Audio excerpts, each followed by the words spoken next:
Oh, hey you guys. If you're here, then maybe this sounds familiar.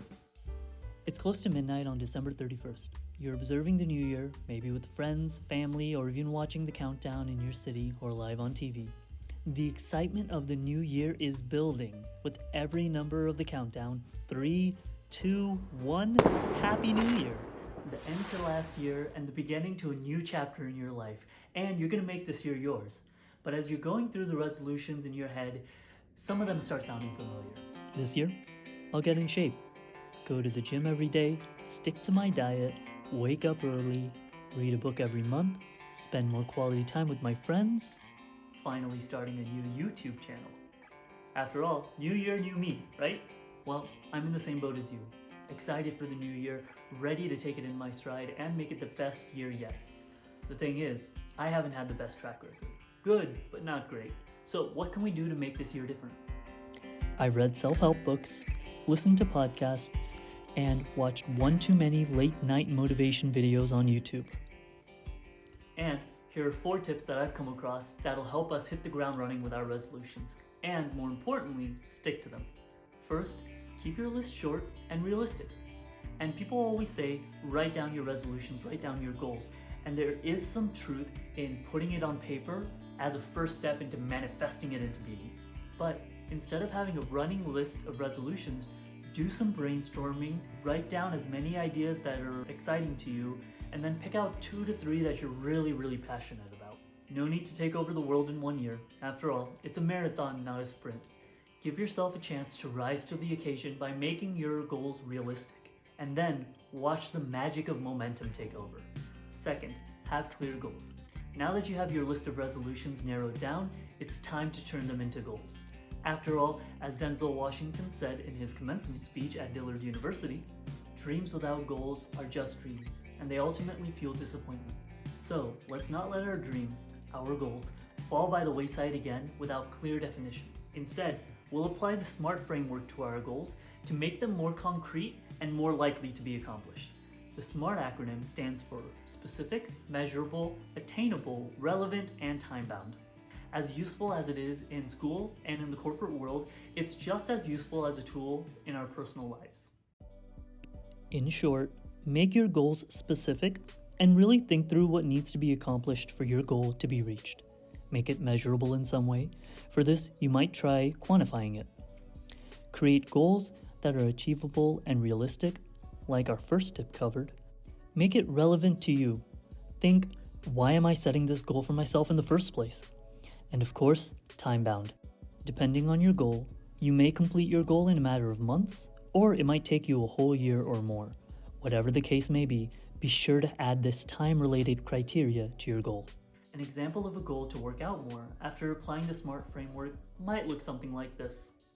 I will engage in a combination of cardio and strength training exercises at the gym for a minimum of 30 minutes each session. Specific.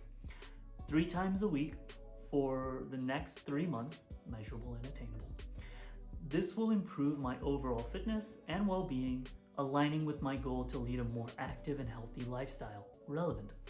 At the end of each month, I will assess my progress and make any necessary adjustments. Time-bound. Try this on your goals to make them more crisply defined. And if you want to learn more about SMART goals, see the article I've linked in the description or type it into your search bar. It's an incredibly effective tool. Third, create accountability. It can be extremely difficult to stick to a goal when only you're keeping an eye on it. So, find an accountability partner. Identify someone in your day-to-day life that you can trust with this task, and then reach out to them. People who care about your growth as much as you do will become your cheerleaders, and you'll have a little more incentive to keep going. Now, don't count your chickens before they hatch. It can be easy to tell people your resolutions and then get excited when they praise you for the things that you haven't quite done yet. So, play close to the chest and confide in only 1 or 2 people to be your accountability partners. Even better if they share similar goals. If you want to create the sense of accountability without telling someone, you can also stack the completion of a goal with something simple and satisfying. Like checking a box on a calendar, you can even have a dedicated blank calendar that you mark an X through for every day that you need to complete a task towards your goal.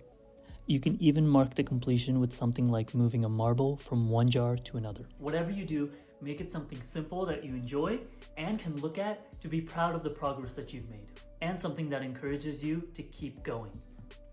Fourth, make it easy. And by this I mean, make your schedule or your environment geared towards success. If you want to consistently work out and the gym is close to work, take your gym clothes with you and plan to go right after work. Take away barriers that come in the way, like going home, having to get ready, and then going to the gym. Cut out the middleman by just going straight from work, and you're more likely to get it done, especially when your clothes are staring at you from the passenger seat. One of my recent goals has been to floss more consistently. It's not from a lack of desire of dental hygiene, but I do get lazy, and sometimes I honestly just forget. Because it's not part of my routine, I have to remember to floss. Open my restroom cabinet, stoop down, grab a pick, and then I can start. It's not a lot, but it's enough for me to miss some nights.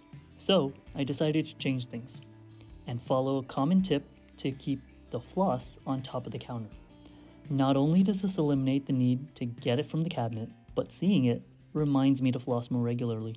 Find similar ways of making your life easier, your resolutions more fluidly part of your day-to-day, and with fewer obstacles. And that's it. That's the non-exhaustive list. 4 tips to help you make the most of your new year. So now it's your turn. Get out there and work on your goals. Make this a year of growth, make it a year of constructive change, and make it a year to remember.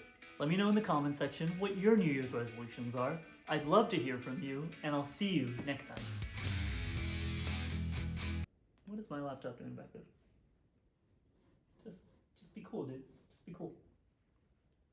And